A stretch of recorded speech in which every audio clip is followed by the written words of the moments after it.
Good afternoon, everybody. This is Robin Ayub from the Localization Fireside Chat, and welcome to another episode, another recording. With this episode, to be honest and truly honest with you, I think I lost count. With this one, I think we're up to 230, I think. If I missed the count by one or two, I know you guys will forgive me for that, right? So you guys are all nice audience out there. You're not looking for me to make mistakes. You can slap me on the wrist. So that's okay. I do want to welcome you to another recording, everybody. Thanks for being such a great audience and following the channel. I see the engagement level that you guys are giving us. That's a blessing. And thank you so much for contributing to the conversation. Today, I'm honored and really have the pleasure of having with me Damini Delisle, which we're going to be talking about in a second. We're talking about her personal journey first, and then we'll cover Bloomstack, a company that she works for. So Damini, welcome to the Localization Fireside Chat. I know you've reached out to me after a post about the death of the pitch deck, I called it. And that was an interesting conversation I've had. And honestly, that tells me something about you already. You pay attention to what's shifting, which is very interesting conversation. And one of the many that we've had on this channel, which I am always interested in people's perspective on this. And I can't wait to dive into it with you. And one thing I mentioned earlier before we started the broadcast, I would love to get to know because it's very unique, and I think I've never seen it before from somebody else, which I'm looking forward to dive into it. Chief Executioner at Bloomstack, and may people who are listening to this, that's not meant in any violent way. This is more of executing the plan, executing the business plan, the actions that you want to put in business terms. That's got nothing to do with violence, guys. Don't get too crazy now. And I know you're all very nice people, so I'm not saying anything more than that. And growing permaculture food forest, advising C-suite leaders on AI. There's clearly a through line here where I want to find out more about the conversation with you today, Damini. I really appreciate you being with me, and let's get into it.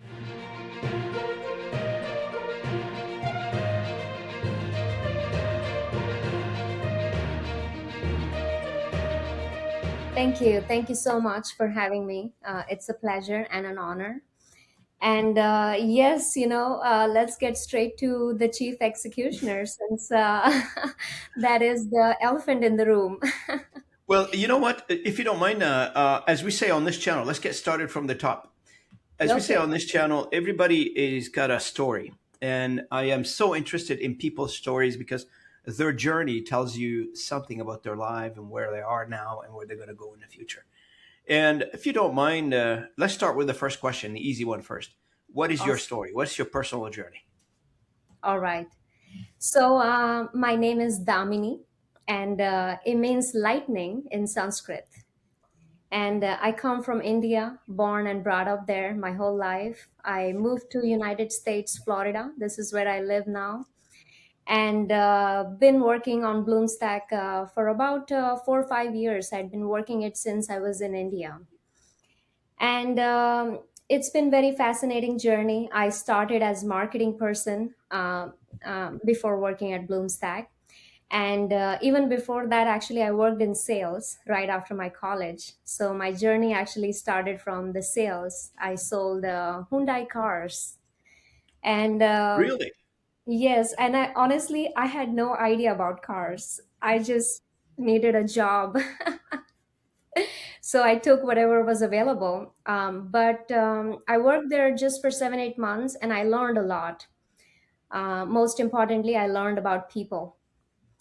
And that experience has stayed with me. It continued when I moved next to marketing because now I had a little bit understanding about humans and the behaviors.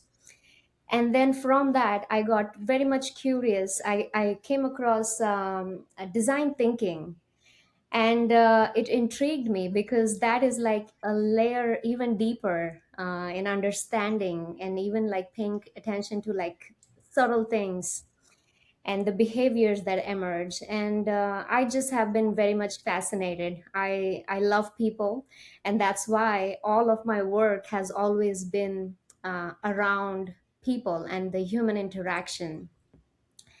And again, and then I started working with Bloomstack, which was a tech company. I don't have any tech background.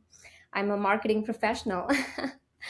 And I started as a marketing coordinator here at Bloomstack.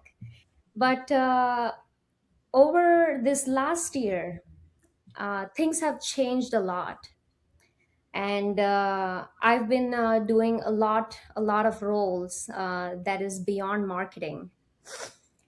And actually, going back a little bit more, during COVID time when everything got shut, what happened is Bloomstack. The story is actually kind of intertwined, my story and the Bloomstack story.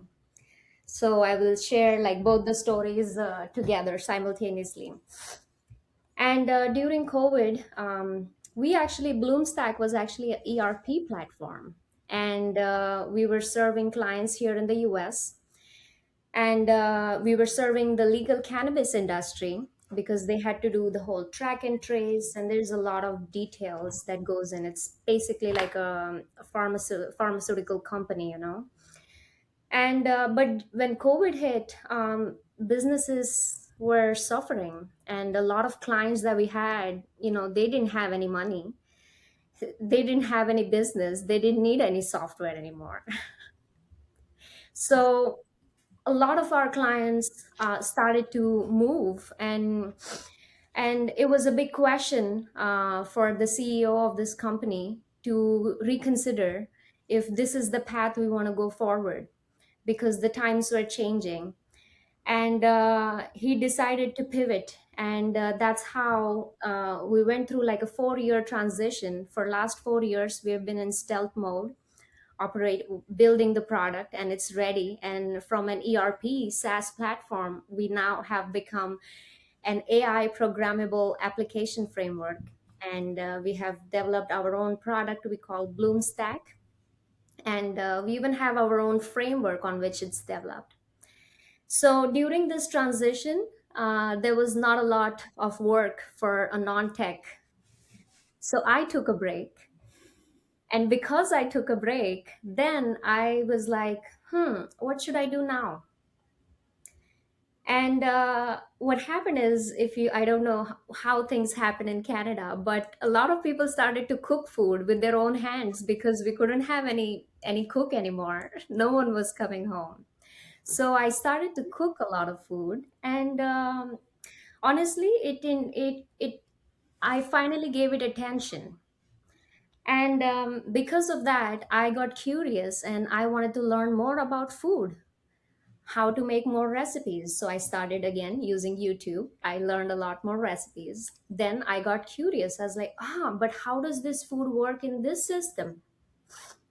So then I went ahead and dug a little bit deeper, and I came across Ayurveda, which is an ancient science of longevity and life, basically, and healthy living, and using your herbs and plants, just your food as a medicine.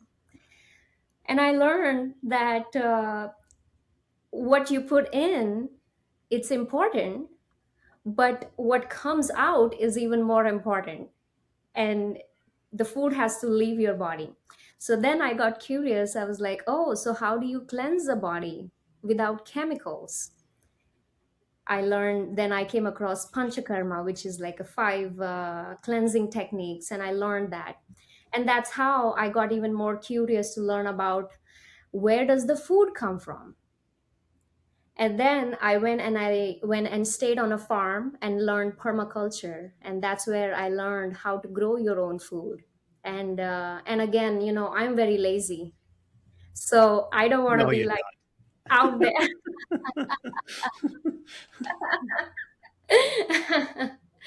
I really am. I don't believe that, but that's okay. So I got curious and I went out there when I and stayed on a farm and learned permaculture. And permaculture basically means permanent agriculture. That's it. It's simple. And one of the first principles they talk about is observe. Another one of my favorite things to do is just observe. And I was like, so what do you observe? And the whole science says just observe what the nature does. Yeah, Try to replicate it. correct. And I actually want to tell you one story. This was our first class, and this teacher, he comes in and he brings a bunch of seeds and gives it to all the students who were there. And he gives a small pot to plant the seed. Once he distributed, he asked everyone, okay, so tell me how to sow a seed. So there were about like 20, 15 people, 20. And everyone started, oh, I read you have to go 3 inch deeper. Oh, you have to put the seed sideways. Oh, you have to just put it on top and sprinkle soil, not put it deep. And people gave like really like they read about a lot of things, and research. And I was new, I had no idea. And I'm like just looking here. And then our teacher goes, he picked a seed and he literally just tossed it. And he said like that, because that's what happens in nature. You just toss it. And that moment, it opened up something in me. And I realized how much humans complicate things. It's overthinking it. It is, isn't it? You just overthink everything and Yeah, complicate things. exactly, Yeah. exactly. There was a principle we used to laugh about all the time. We called the KISS principle: keep it simple, stupid. And everybody in where I worked, once in a while, they turn around and they to that phrase. But there's a merit to that in everything we do. If we keep it simple, less people have less blood pressure problems. And I'm guessing you've learned that keeping it simple, maybe less complicated, but at the same time you're mimicking nature in this particular example you gave us. Mm-hmm. And nature has evolved. It has gone through millions and millions of years of evolution of doing mistakes and fixing them mistake. And now it's very sophisticated system. Oh, 100%, 100%. And everything in life is, everything Absolutely. that is important to us is pretty straightforward. But Now, if you don't mind, on the topic of Bloomstack, um, did I get that right? You and your husband Eric started this company, or founded the company, or Eric founded the company and you joined him later. What's the story on founding the company? I guess. yes. So Eric is the founder, and he founded the company, and he founded it way before I even met him. So he has been an entrepreneur for 30, 35 years, and he has been deep in tech. Would love to Really, meet him on the channel. If you ever talking to Eric, just tell him we were asking about him and would love to have him here. So, absolutely, I will definitely let him know. And it was him and his co-founder Felipe. It was just these two guys. So, like I said, it started as an ERP platform, and based out of here in the United States. But, Eric and they hired a team in India. The engineering team was in India, and that's how the whole US India connection happened, and that's how he met me also. So after COVID, when the business went down and things were not moving, there was a big question to be considered, that do we want to continue on this path? And when we already had a team of about 40, 45 people with the ERP platform, you know how it works. You need the whole implementation team, you need engineers, you need the designers, all kinds of employees and team and people. Now, after the business was gone, we couldn't have any more team member because we didn't have money. So we had to let them go. And that was the critical moment when Eric did the pivot, and he was like, you know what? And that was the time actually when AI had started to like just take off. Chat GPT had come in, and a lot of things were happening just before that. So, and because he is a futurist, he's been in tech for a long time. He saw what was coming, and having a ERP platform with a small team, it was not possible. So it was just him and his co-founder who basically coded the whole platform. It was just both these two people who were there in the company when I was doing my permaculture, and they were here in the lab building. And finally, when the product was ready, did I again come and start working. Hmm. And when I started this time, because I took a break in the middle, and now I came back to work. And then what also happened is there were so many of these AI tools that were available. So I started with the marketing again. But this time, we hired two companies actually. We hired two marketing agencies to do the marketing, and I was overseeing all of that.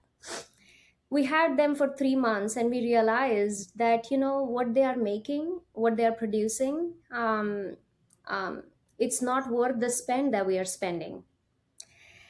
And so then I was like, okay, how can I do that? And sure enough, once you just have to have the question and the desire. And you'll learn and you'll develop and you'll produce whatever you want to produce nowadays.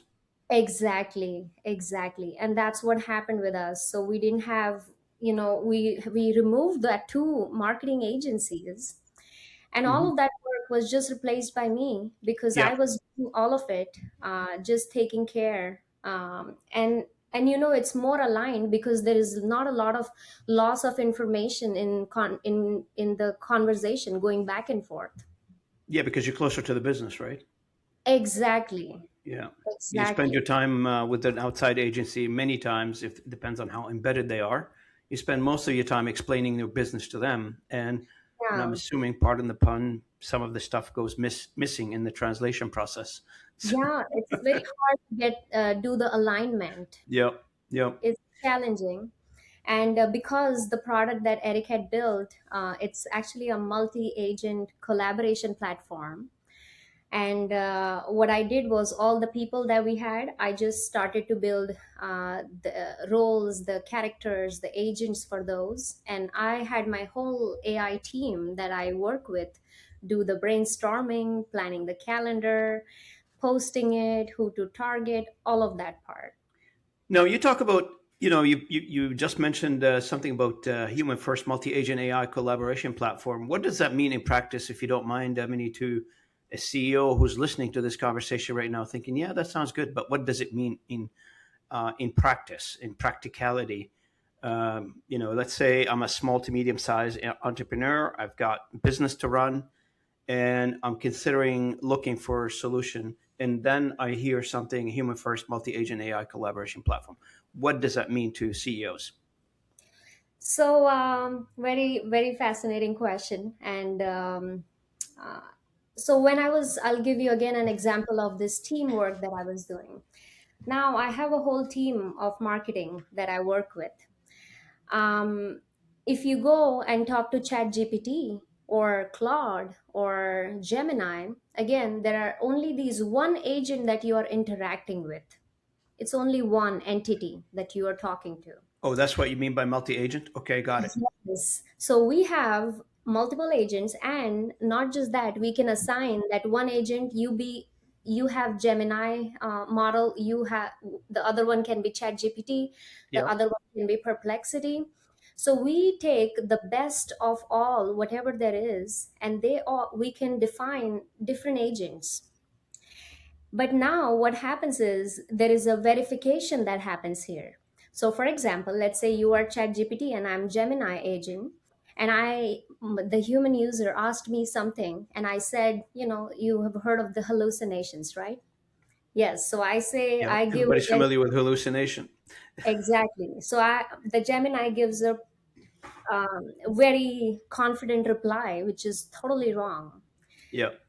If the human doesn't recognize it, it's hard to verify.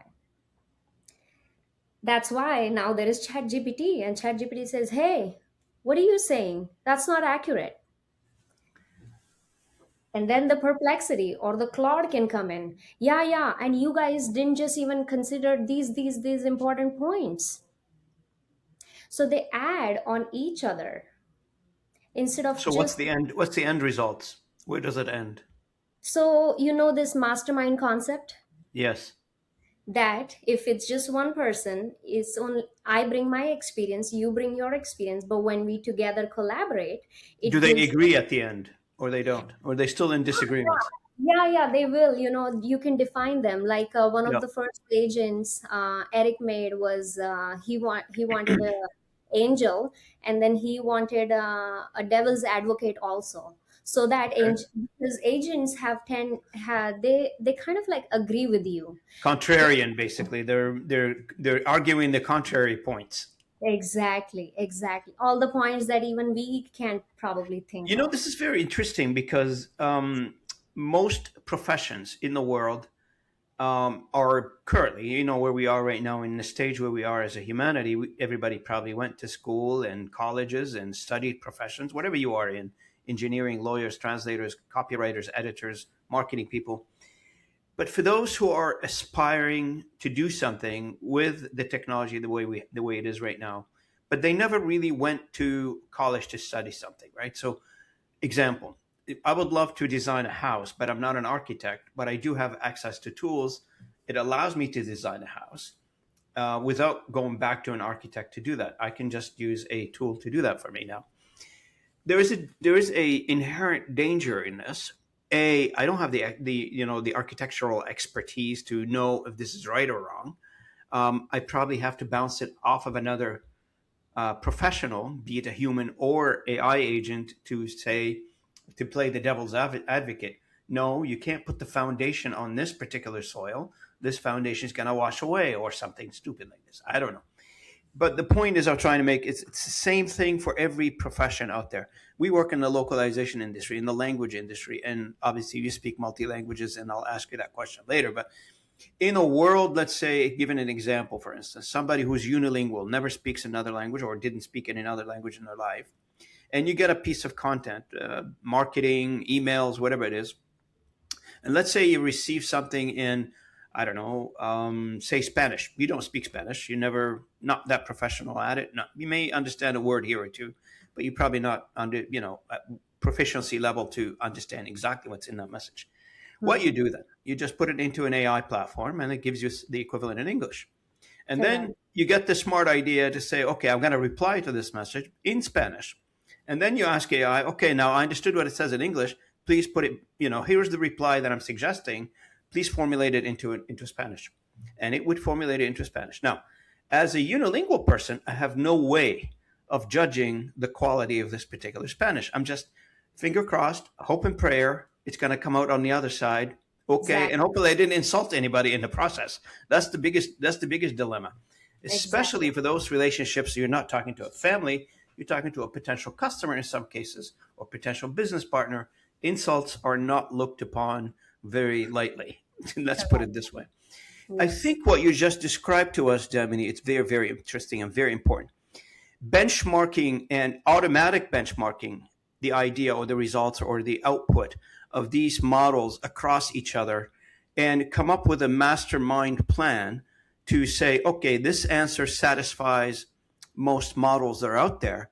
Now I've got a higher degree of certainty. May not always be 100%. It may not get to 100%. Still prediction. Nothing in life is 100%. I get that. But Mm. it increases the probability of this particular answer being a successful answer or being the correct answer. Did I explain the logic the way you envisioned it? Yeah, absolutely. You are actually spot on. And I would like to add to that. Have you've heard of the black box? I've heard of Glassbox from you, Yeah, from your company. yeah, Black box, of course, I've heard of black box. I mean, we don't want exactly. to, we don't want to do, we don't want to do black box investigation now, but No, no, I not at hope all. not. I hope not. No, no, not at all. But that's the idea. There is a box. You Yeah. put something in, it does something, something comes out. You don't know what happened here. No idea. Zero. So there is no auditability or traceability. That's what you're saying. Exactly. And all of these other AIs are built on their black box AI. And this is the huge risk for a business. It's Correct. okay if you want to write a blog or if you want to send a Spanish Yeah. message to this beautiful girl you just saw and you want to impress her. Or you So, think it's beautiful, girl. I don't know. Depends if the picture was generated by AI or not, Damini. and I love how you said it, even You more. like? I like that. Yeah. Exactly. But we can't do that in business. It's No, like, very risky. oh yeah, it's like huge risk. And Because that's every communication you do, every piece of communication you put out there, it has a price tag to it, and that price tag could be monetary, it could be reputation, could affect 100 people company or 20,000 people company. It doesn't matter. I've exactly. seen this thing goes downhill very fast when the mistake happened, and the prevention at the top, at the initiation of whatever we're trying to do, project content, etc. It's not that difficult, to be honest with you. Like if you take a little bit of time and initiate something that is proper, the results could be much different than rushing through and doing something very quickly, because people are now with it's a battle. I know you know that. It's a battle between convenience and people actually taking the time to do things properly. I mean, Hmm. we were conditioned as consumers, and you know that. We go to an Apple store, we pick up the phone, and we press on, and things are on generally if they don't have any mistakes in them. And or we download an app, we click install, off you go, all is well. And now we were asked with this particular technology, it's like I compare it to here's where I compare this new AI to a technology to a person. It's like you have a teenager son, he's been bugging you, he wants to go or she wants to go driving. And then all of a sudden you say, no, you're not well, you're not, you didn't train, you didn't take the course, you didn't go to school to study driving or to learn driving. And then all of a sudden, your eye sideways a little bit, the kid gets a key and goes outside, take the car, wreck the neighborhood, drive all over the lawns, kill the neighbor's dog, and then come back and say, well, the car doesn't work. Yes, This is where you we are are right so now. correct. You are so correct. And one of the reasons also is, the because of the technology, it's giving so much power that it's inflating already inflated ego that we carry. And what I mean by that is now, you can even talk about this because you have lived a life and you have lived through a lot of things. Correct. And you get wisdom after a certain number of years of living. Correct. But a teenage son has lived only couple years. It's not Maybe, much. yeah, like from 11, sorry, from 12 to 15, by the time they're 15, they're only been teenagers for 2, 3 years. So Yeah, basically. Now, how much of depth will that teenager build in anything that they do? And correct. there is not much depth there. And that's why people want to go fast, smart, cheaper, fast and cheap, fast, fast. How can we go fast? And in fact, this has been actually, I am personally guilty of it too. Because what happens is, Eric, he is in his 50s and Okay. he wants to go slow. He's like, listen, Damini, I have seen all of this craziness, the hype. People want to go fast, fast, fast. Because we had multi-agent system 3 years ago. And I'm telling him, hey, why don't we just go launch with whatever we have? Because look, these guys just made $1 billion. They just raised $1 million. You hear the millions, billions, and a young person gets lured very fast. And you know what? This is what you just talked about earlier. Is like that two sides of your brain. You've got, and it's the application that you guys have built at Bloomstack. It's exactly that. You've got that battle between I want to slow down. That's what you just described.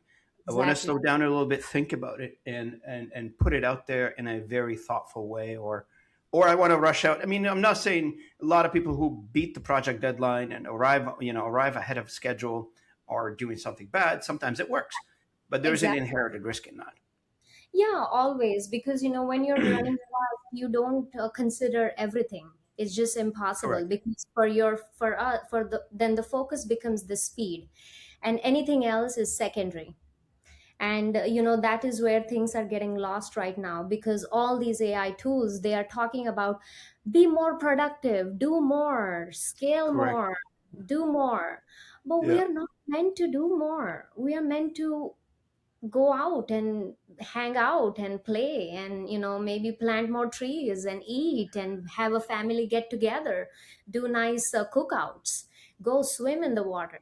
This is what we want to be doing. We don't Yeah. want to talk to your agent and be more productive. Well, it depends. I mean, there are two ways you can look at this. You can either improve the quality of life by putting back time into the lives that people most of the time are spending on the highway, getting back and forth to work. So, I mean, I live in Toronto, Canada, and if you were to go to the office every day, that's a 2 hour each way. In some cases, depends if there's a traffic on the highway. So that's 4 hour wasted every day being on the highway. If you are saying to me, hey, Robin, you don't have to go to the office now. You can work from home. Well, I gained 4 hours. Similar principle is being applied now for the new technology. I mean, I produced this podcast. I started 3 years ago, and 3 years ago when I started, this June we're celebrating three. Oh It wow. used to it used to take me, what is it, 2 3 weeks to produce one episode. I have to get experts. I gotta get video editors, sound, all the above. Now Right. what I do is I've written my own application. I've written my own logic. I've designed an entire system. If I'm focused within an hour and 15 minutes, I can produce one episode with 30 videos and social posts, blog posts, etc. Amazing. There's a merit to what we're talking about right now. It made me a lot more productive, A, and B, it allowed me to focus on what I need to focus on, what I enjoy focus on, is these types of conversation that you and I are having right now. I Yes. don't enjoy perhaps the minutia of producing an entire episode. It's necessary. I have to do it. And I found a way around it to do it a little bit more systematically, if you will, using AI and a few other things. Mm-hmm. But what am I good at? And if I focus specifically on the podcast element of my business, I'm good at conversation. I love conversation. I am probably not good at the other stuff. If AI can take that over, I'm fine with it. Exactly. Exactly. And that is what the whole point is, where AI is such a beautiful tool. It's so powerful. It's a genie that has been unleashed. Now, what Yeah, you I do, call it genies out of the bottle. it's out of the bottle, it's out there, and you can not notice that. And it'll be silly to not even ask genie, hey, can you give Yeah, me this? You have I'm to, from the because Middle East. I'm from the Middle East originally, so I called it Aladdin. Oh yes, Aladdin Chirag. Absolutely, yes. Yeah, yeah, So, exactly. hey, Damini, you are, or you have a summit called AI Epidemic. Can you talk a little bit about this one, the AI epidemic? That's deliberately alarming word, I think. What were you trying to get at by naming it epidemic? Again, coming back to this, Sorry, I've done the research, Damini. I think I've covered a few things. amazing. That's good. That's great. Again, coming back to utilizing AI to support us to do things like it just, if you work from home, all of a sudden you saved 4 hours of your life daily. My God, that's like a huge amount when you calculate for many, many years. It's huge. And this is what the advantage of technology is. But now what if you were given an AI tool, and now the AI is, what happens is, now that 4 hours that you got, you like to do something, but instead of doing that something, because this AI is so good, that Yeah, you want to do more work now. of course. And what happens is, a lot of the CEOs have now given subscriptions to their employees. Oh, they did. Okay, yeah. And now they're like, oh, well, now we don't need 10 people. You do all the work of 10 people for me. And one of I don't know if you've seen this. I observed in the past few, well, I think a couple of years now. lot of not small to medium companies. Small to medium companies, I think they're small enough. They get their arms around the business. They understand it, etc. There are a few exceptions, obviously, but larger organization, and driven by primarily shareholders, board of directors, Mm-hmm. executives, etc. They thought, I put in AI initiatives, and I'm going to do a lot of cost cutting resulting of that. And they didn't really put in place the proper procedures, the proper vision, the proper what are we trying to do here? What are the proper goals? I've seen it many times where people say to me, Robin, we've been given access to AI. And the people that they're talking to me, I know they don't know anything about AI. Again, my analogy earlier, a teenager with the car keys and they never been behind a wheel before. So there are a lot of from a lot of room for errors. And you probably when we talk about AI, we're talking about the context of using AI in a variety of industries and a variety of settings. I am not speaking about using AI in a one particular, Correct. laboratory somewhere. I'm not doing that. What I'm saying is you are using AI. I'm assuming people are using AI in a regulated environment. You're using AI in a highly secured environment. And without the proper training in some cases, the exposure is huge. Exactly, exactly. And people have, caught on to the AI faster than anything, even more faster than the internet, because even internet took a couple of years, and in fact decades, before everyone actually got on internet. But AI, and because there is so much of marketing, what has happened is, now the big companies which are driven by shareholders, and their whole point Mm-hmm. is, how do you increase profit? That's it. That's right. Nothing else matters. The Yep. humanity is secondary. And Yep. AI, and this is, by the way, it was always the case. It's not like this is a modern thing. It Yep. has always been the case. But now, because of AI, it's even amplified. 100%. And now the AI is beyond, before the human. Yep. Human is put second. In And a lot of cases, you're absolutely correct, Damini. I tell you though, I've interviewed and I just posted an episode yesterday, last night. I stayed till 11 o'clock to finish that one. And Kristen Kushmer, she did a podcast with me about women's health and mm, how they are using AI to improve women's health. mm, For instance, the applications she designed, how are they using it? Like, for instance, on an app on a phone, we can take a picture of a tongue now, and we can tell you if you have symptoms of anything, etc. There's another doctor I interviewed on my podcast as well. This individual, this doctor, has created a voice profiling AI tool where now the doctor is speaking to a patient. Can the patient can speak any language they want, no limitation on the languages. And amazing. AI, based on the vocal cords, based on the vocal parameters or profile, we can now determine up to this. At the time when I did the podcast, they only had like 20 disease profiles, and Wow. it's a small machine where after the patient conversation with the doctor, it spits out a results like a blood test profile on specific disease, dementia, etc. All this diabetes, all that stuff now can be automatically diagnosed using vocal cord. It's not replacing all the other tests, but AI now has the capability, if we planned it correctly, training it correctly, giving it the right data. And I keep talking about this on my podcast here forever. Garbage in, garbage out. If you give AI stupid data, you are going to end up with stupid results. I'm sorry, I can't be more blunt than that. You Exactly. have to cleanse the data before it gets in. I do agree with your statement earlier. The human, as a human, we have a lot of intellectual property knowledge. I'm 50. I'm 60 years old. I've got a lot of knowledge since the beginning of my life till now, and these are archived in my brain cells, and we all have the same thing Hmm. to encapsulate this and put it into a I don't know a drive and feed it to AI. I don't know. It's impossible unless somebody puts some electrodes in somebody's brain and take that Yeah. information out. I have no idea. But Yeah. there is a way to feed the AI a specific amount of data to achieve specific amount of results. But that data needs to be cleansed. Mm-hmm, mm-hmm. Because right now, most of the data is, the intellectual data. And the human actually, you say that your memory is in your, its memory is not just in our brain, by the way. It's throughout. It's It's like in in our, everything. Yeah, muscle it's in memory, everything.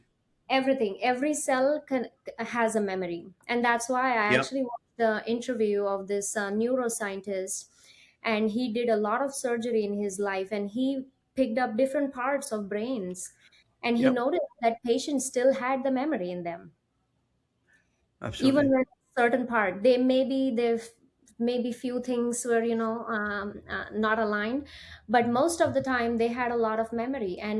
You're Correct. correct, because there is so much more information, but right now most of the data that we have given to these AIs or trained them on is very only intellectual, only all the papers we wrote, anything that came out of this mind. Yeah, and there's a degree of uncertainty and hesitation and shyness. Uh, us human are selective in the information that we're feeding AI because we know it. We We're know where it's buying. going to lead to, right? Exactly, We're only exactly. skimming the surface on the amount of data. Nobody, I highly doubt it that somebody's given AI all the intimate details about themselves. Nobody's doing that. We're being selective Not as to yet. what information I would give the models because in a lot of people's mind, any information I'm going to put in the models right now, these models are going to be taking that information and dissecting it and distributing it. That There's a is bit of a another. truth to that, but it's far fetched in a lot of experience. That's actually true. What happened is this was one of the things Eric researched, because almost all the companies we used our AIs to review their safety policies, the privacy policies that they have, Hmm. and all of them said that they will use your data Yeah, to further research and studies. Period. yeah. But interestingly, they give out APIs, and they have customers which are direct us individuals, but then companies are also getting these models, and they have another B2B model where we get their APIs. But when we do that, then their policies don't apply. Then when they give it to a other business, all of Hmm. that information is stored, is limited to that business, it's not used. And that is what we are doing, because although we use all the platforms like ChatGPT, Gemini, Grok, Perplexity, whatever there is, we have Yeah. it configured. But all the conversation that happen on our platform, they don't go to those companies, and they don't train their models on those So you have it companies. locked, basically. We have it locked, Okay. exactly. Yes, Okay. because it's important. We can't. It's just so much. There is so Yeah. much that goes behind What's that. your opinion on large models versus small models? I personally do not have, I am not the right person to answer this, because I come from a very non-tech background. And for Maybe we me, should have Eric on this one next time. oh my God, he's right here. Oh, is he He's there? so good. Just get him to pop in and tell him to say hello. Eric, come in. Wow, you just said, and he opened the door. Oh, did Come he? in Hello, on right. Eric. Good to Hello. meet you. Well, welcome to the podcast. That's good. This is live now. Right, Oh boy. exactly. Yeah, we were. Oh, we're I gonna was we're gonna some split the conversation. Excellent. Good to banana meet bread. you. Oh wow, check this out. Banana bread.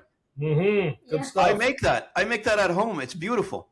Yeah, Oh, yeah. I love banana Awesome. bread. Big Anytime I have bad bananas, I put them in the bread. Or well, good to meet you. What are you guys talking about today? I just had a question for Damini, and I wanted to run it by you. What is your opinion on small language model versus large language models? I think they should be all turned into math models. No, I'm kidding. Models. uh, honestly, there's. mm,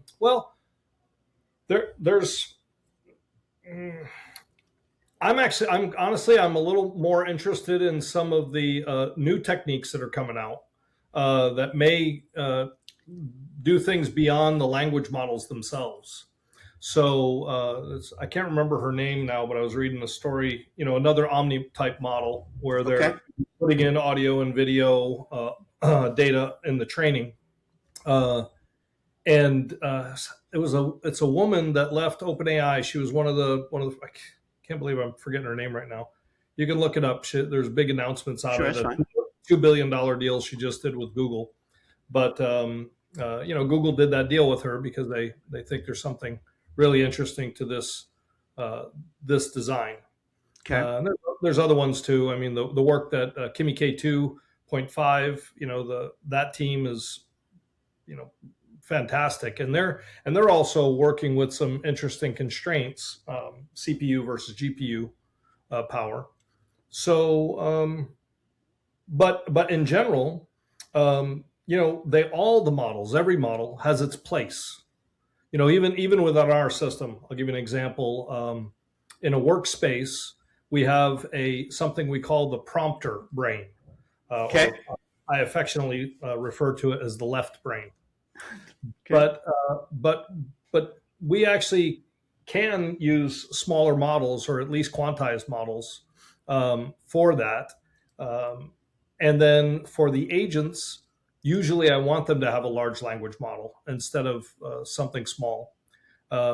Because, well, just depending, if you have multiple agents running in the same workspace, then there's a lot going on there. And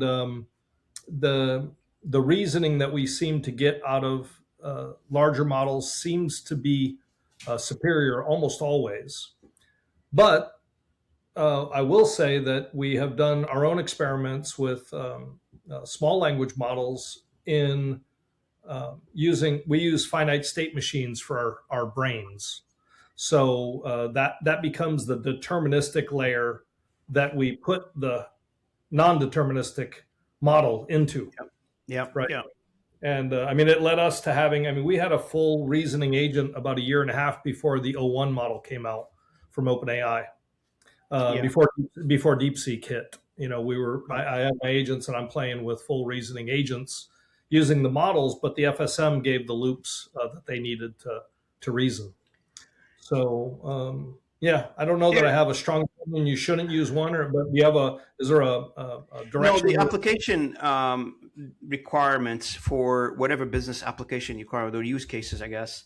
SLM is more predominant, I guess, or more preferred, not predominant, preferred in a highly regulated environment where you can't yet open your networks all the way out. You want something inside of your network, and that's what SLM seems to be working right now. Now, I have another question while I got you on the phone, and I'm sorry, Damini, I'm going to occupy Eric right now. Sorry about that. One more question. What is your thoughts on, or how did you solve for context rot and hallucination in general? Like when you've got a whole bunch of things going on, then all of a sudden a large language model go haywire on you.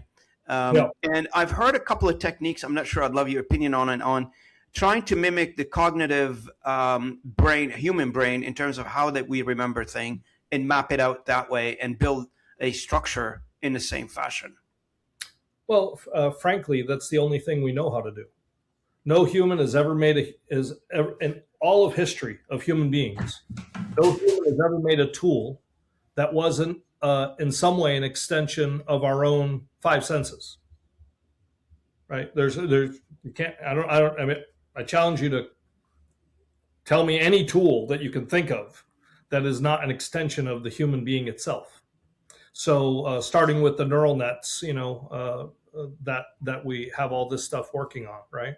So, going all the way back to Ray Kurzweil's PRTM, pattern recognition theory of mind, which is exactly how the neocortex functions. So we're following those models. And in our case, specifically to address context rot, is dynamic context engineering. So we use some unique techniques that I haven't seen out there yet, and it's one of the reasons we've been pretty quiet. But you know what? There's so many brilliant people around the planet.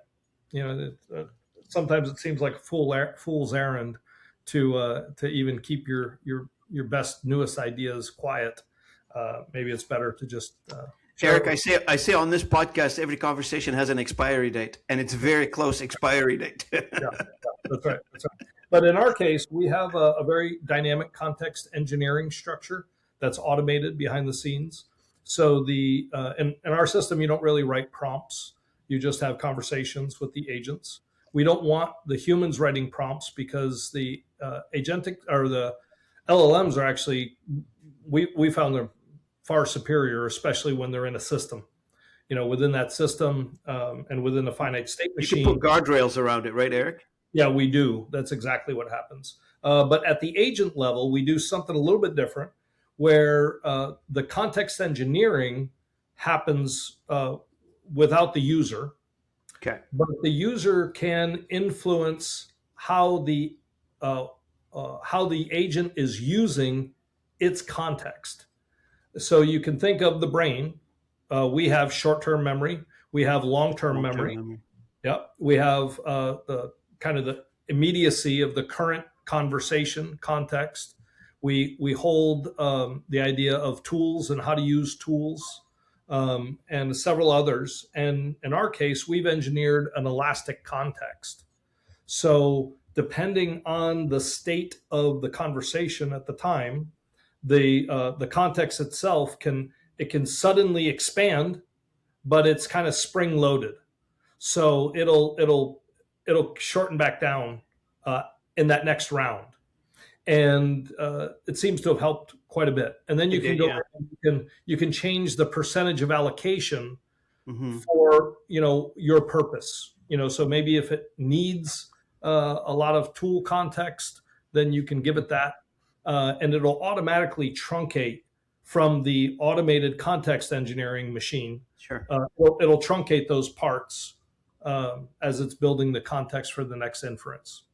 I was suggesting to Damini, if you guys don't mind, if you don't mind, Eric, I'd love to get you back on the podcast and do a deep dive onto the topic.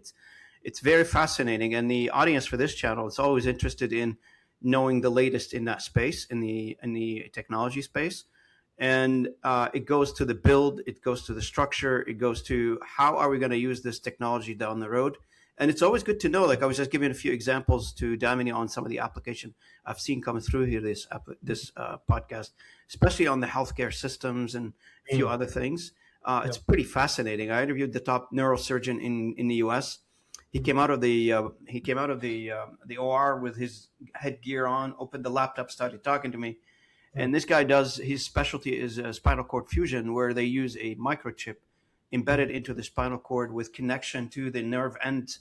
And that microchip can now be controlled using your phone and AI application writing on top of it. You can dial in the electricity or the power needed to manage the pain. The end results, which is fascinating, about 80% of people are less dependent on opioid and pain management control and all that stuff. So interesting. So there's a fascinating story there. I would love to dig into it with you if you're inclined and would like to come back on the channel. Yeah, maybe we can do that sometime. Appreciate it. Actually, I don't want to do that to you. I was going to ask you about your channel, but we could talk about that some other time. I don't think your listeners want you to be repeating all about what they already know. No, that's fine. I mean, we can target that the channel now if you want to, if that's what you'd like to know. I'm just curious. I haven't. So, Localization Fireside Chat podcast has been around for 3 years. Yep. We've got about 2.5 million views on a 7-day cycle, and I do have on a 6 months now. I started with a new platform on a 6 months cycle, about 150,000 downloads. We average about 1,200 downloads a day. Okay. What do you know your kind of audience mix? Yeah, so the audience are people who are interested in the technology space, human stories, because I try to connect, and that's what we did earlier, the personal journey to where people are right now and where they are going to go in the future. And when you jump in, and what I noticed is when I jump in directly in the technical discussion, not many people tune in, but when you put in the human element to it and then connect it to the technology or the business or whatever idea that you're trying to discuss at that time, it feels like it's more connected conversation. So we're rated top 5 in an authentic conversational category podcast worldwide. Congratulations. Yeah, I started 3 years ago out of coffee conversation, Eric. Oh, wow, really? That's awesome. Well, congratulations. Thank you. Appreciate it. Would love to have you back, and I'll talk to Damini about that if you're interested. Yeah, let me hand the seat back over to her. I was just passing through, but I love that banana bread, man. Save me one. I'm just kidding. Yeah, buddy. Come on, Orlando. Thank you. Appreciate it. And you guys are good sport. Thanks for this. I really appreciate it. Well, one more question for you, Damini. I don't, if you don't mind. Andrew Yang, he is a on your stage, and he's been talking about automation and human displacement for years. And by the way, for those who are in the audience don't know Andrew Yang is a Democratic presidential candidate. He ran in 2020, I believe, and he also big advocate of UBI, that's Universal Basic Income, that he ran on that platform. So in any case, that's a big name to add to your roster. Can you tell us a little bit about that? Yeah, absolutely. Actually, and he even is a founder of Forward Party. So he started his own party, and he's been one of his campaign was when he ran for president. It was UBI, which is Universal Basic Income. And yes, exactly. You know what, the idea which seemed bizarre just 5 years ago now seems like a good probably potential solution, to what's coming. And this is exactly why we wanted to bring people. I didn't share about the AI epidemic, the summit that we are doing. Yes, it's about AI epidemic, but our focus is building for life, and we want to bring people together who want to leverage the technology to support humans, to support human flourishing, and to help them, in just living a more full life, and not just get stuck in tasks. And that's why we have invited him, and along with him, he actually is giving a keynote, Andrew Yang. And along with him, we have another keynote. His name is Callum Chase, and he actually wrote the book The Economic Singularity about 10, 12 years ago, again way ahead of its time. And it's very important, it's just so important, so that what you spoke about right now, Yeah, the book. singularity. That's a scary word for some Right. for some people. Yeah, but we know it's coming. Hmm. It's Yeah, you can't almost stop advancement. it's almost here. And honestly, it's exciting Hmm. because we finally in our life we have a place where human doesn't have, yes, there are certain areas where there is still people are surviving, for basic necessities. Yeah. But we are in the most privileged time in human history, Hmm. and we're gonna, and with the technology it's just gonna, it's actually a great thing that we have all these tech, and look all these advancement we are making, it's supporting human life. So Correct. we just want to bring people together who are more focused on that, where the human is the first thought. That's why we are human first AI. And companies and people that want to support the life and not just talk about technology to make their shareholders money. As soon as you shift the attention, your focus, the way you conduct yourself changes, the way you Yeah. do things changes, everything shifts. And Yeah. that's why we realize that it is important in that we bring all the people together who are spread around everywhere in the middle of all the craziness, chaos, the AI chaos that's happening. Yeah. So that's what we are doing, and we have like over 20 speakers, and we even have panels like. Remind us when and where. So this it's called AI Epidemic Building for Life Summit, and it happens on June 11th. Starts at 11 a.m. Eastern time. It's virtual, I understand, right? It's virtual, and it's on this amazing platform Am called I Gather. invited? I'm just kidding. Absolutely, you are invited, and in fact, I want to offer you and your viewers. So it's, first of all, it's free to join. As an Explorer Pass, you get to attend. You can Yeah, if you don't interact. mind sending me the information, we'll put them in the post edit. Absolutely, and then there is also a Professional Pass, which actually gets you all the recordings and the connection with all the attendees and exhibitors post event. Yeah, would love And to attend and take a look at what you guys are doing. absolutely, and I Maybe would love we'll to offer. report on it too. We'll do a couple of blogs for you. So Yeah, that would be awesome. Just yeah, share your experience, how it was. And absolutely I want to offer you and your viewers 10 of these free passes. I'll give you the details and you can forward your appreciate it. Thank you, Damini. viewers. Yeah, you're welcome. Now, Absolutely. one more thing I'd like to, it just, I found it like very interesting and I wanted to throw it in here. We're almost at time here. I want to make sure, I know you're probably busy, but I wanted to ask you, you're also an artist. I didn't know that. And when I was going through your profile, so what does that whole creative practice gives you in the tech world? Is there a parallel, or is there intersect, or do you find them completely contradicting? Uh, you know, First of all, everything in life is connected. Mm. That's the baseline. Hmm. Hmm. And what happens is when I do art, it grounds me, it centers me. Like I want to show you something I made. Oh, nice. It's a Oh, lamp, wow. Oh, wow. and it's actually made out of bottle gourd, Okay. Oh, wow. Check this out. Oh, which nice. which I grew in my garden in my permaculture food forest last Okay. year. And then I made this.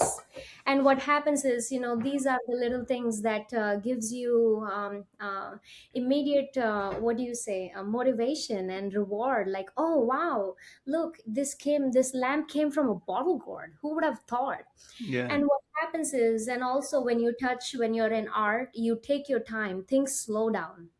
In Hmm. art, you don't, there is no fast art, That's right. That's right. it's slowing down. And right now the pace is so fast, it's hard, it's Hmm. hard to catch up to the pace that the world is going. Yeah. Yeah. And you got to have your own anything that centers you. It could be anything, it could be cooking, doing some Correct. art, or just walking out, anything. Correct. So Now, if you don't mind, as we advance here with our conversation, what is the one thing you want every executive listening our conversation to actually do differently after they listen to you and me discussing today? just be mindful. I will say AI is a very powerful tool, it's a genie. And what you ask of genie matters. And how And you ask it. how you ask it. Exactly, exactly. And just AIs are, again, they are very confident. Hmm. So just stay on your guard, instead of just like being blinded. And there is a lot of hype right now. By the way, there is either hype or doom. One people say, oh, we're going to go to Mars, and the other say we are going to die. True. And no, that's not the reality. The either is not the reality. The reality is somewhere in the middle. And Well, that's yeah, the where you pendulum swings from the left all the way to extreme right, and that's always, exactly, just find your community before you go and implement anything just because you saw one targeted ad that was made by AI and it true. gave you all these pictures. That's another uh, thing too. Bots talking to bots out there, and the actual people are having coffee at Starbucks in some days. exactly, exactly. So just consider, talk to people that you know, because they are always the best source than just watching one LinkedIn ad or Instagram ad. Yeah, Yes, there are genuine people, not saying I met you on LinkedIn, so all of that still happens, but just trust but verify. correct. Trust by verify. You're right. You're absolutely correct. Yeah. And where can people find more information about the summit? And where can people find information about Bloomstack and follow what you guys are building, you and Eric? So we have our website. It's called Bloomstack, bloomstack.com. The We'll summit put, if you don't information. mind sending me an email with all the links, we'll put those in the post as well. So we share that, Perfect. and we'll Perfect. mention, we'll tag you, we'll mention all this. But yeah, just whatever information you can give me to share with the audience, that'd be great. Absolutely. Absolutely. I'll share all those details with you. No, thank you so much, Damini. I really appreciate it. Um, Anything that you like to cover that I did not cover with this conversation, and what did you think of the conversation so far? First of all, it was a pretty comfortable conversation. That's what I hope they do. Make you Yeah. comfortable. Yeah, because I get a little nervous on camera sometimes. Oh, I make people like feel chilled out. You don't need to be nervous. Not with me.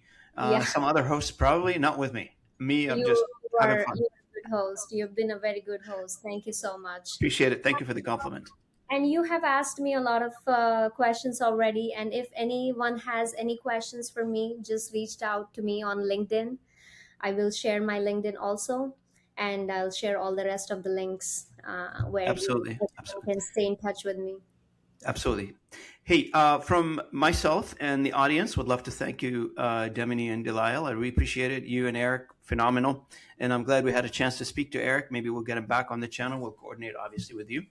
And would love to continue this conversation and keep up to date on what Bloomstack and you and your team are up to and you're doing and the progress that you guys are making. This has been exactly the kind of conversation I had hoped it would be. You operate at the edge of what's technically possible, and from speaking to Eric, is very evident that you guys are, leading to the edge of stretching what technology can do at this point, and you continuously expanding that elasticity where technology takes us, and what humanity or humanly sustainable means. And we talked about the permaculture and the way we grow and sustain ourselves, the food that we eat, etc. From me, and it was a fascinating conversation to get to know you, Bloomstack, Eric, at a various levels, the personal level, the technical level. Maybe we didn't dig too much into the tech side, but we'll save that for another conversation. The good news is there's a summit coming up for the audience. Make sure you attend the AI epidemic, and if you will Building include for that information. Sorry. Building for life. Building for life, absolutely, and we'll include that in the podcast post edits and publication, etc. Damini, any last comments before I wrap it up? You said about lamps, so I wanted to show you. Oh wow, you have it! I Yeah, love that, Mr. yeah, Aladdin himself sitting in there. Oh, that's just cool. yeah. That I just wanted to show you that, but that's all. Thank you so much, Damini. I really appreciate it. From me and Damini, I want to thank you, the audience, for listening in to the podcast. I really appreciate it, joining us on this conversation, on this journey. And also, I want to thank you if you're watching us on YouTube. Thanks for watching. And if you're reading the blog post where I summarize these conversations into a consumable, um, uh, digestible content, small 2-3 minute read. You may not want to listen to the entire 1 hour. It's up to you. You may want to just read the a summary of our conversation with me and Demini today. You just go into our my blog post, robinayub.blog, and you can. There's an archive there. You can look up the past episodes, the past conversation that we've done, and or you can comment and share at your leisure. Thank you, everybody, and I will see you at the next episode. This is Robin Ayub and Damini Delisle signing off. Thanks so much, everybody. Bye bye. And there you go.